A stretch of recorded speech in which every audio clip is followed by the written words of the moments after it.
तुम्हारे भजन राम को पावे, जन्म जन्म के दुख बिसरावे। ଏହି ଚୌପାଇରେ ଭକ୍ତିର ମହାତ୍ମ୍ୟ ଉଜାଗର ହୋଇଛି। ତୁମ୍ହାରେ ଭଜନ ରାମ କୋ ପାୱେ।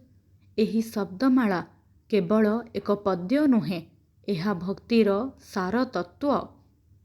ହନୁମାନ ଭକ୍ତି ହେଉଛି ଶ୍ରୀରାମଙ୍କ ପ୍ରାପ୍ତିର ସରଳ ଓ ନିର୍ମଳ ପଥ।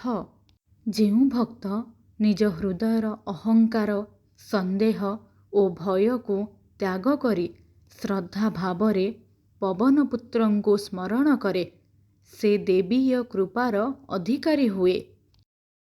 ଜନମ ଜନମ କେ ଦୁଃଖ ବିସରାୱେ। ଏହାର ଅର୍ଥ ହେଉଛି ଅନେକ ଜନ୍ମ ଧରି ସଞ୍ଚିତ କର୍ମଫଳର ଯେଉଁ ଦୁଃଖ ଓ ବିୟୋଗ ଆମ ଆତ୍ମାକୁ ଆବୃତ କରିଥାଏ, ସେସବୁ ଶ୍ରୀ ହନୁମାନଙ୍କ କୃପାରେ ଶମିତ ହୋଇଥାଏ।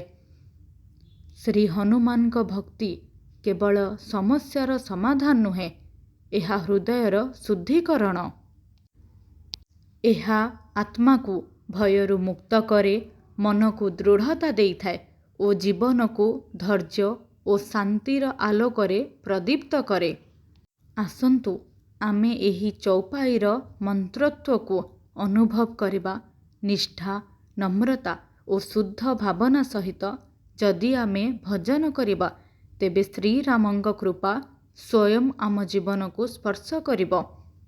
ଏହା ହେଉଛି ଭକ୍ତିର ଶକ୍ତି। ଏହା ହେଉଛି ହନୁମାନ ଚାଳିଶାର ଦିବ୍ୟ ପ୍ରତିଜ୍ଞା।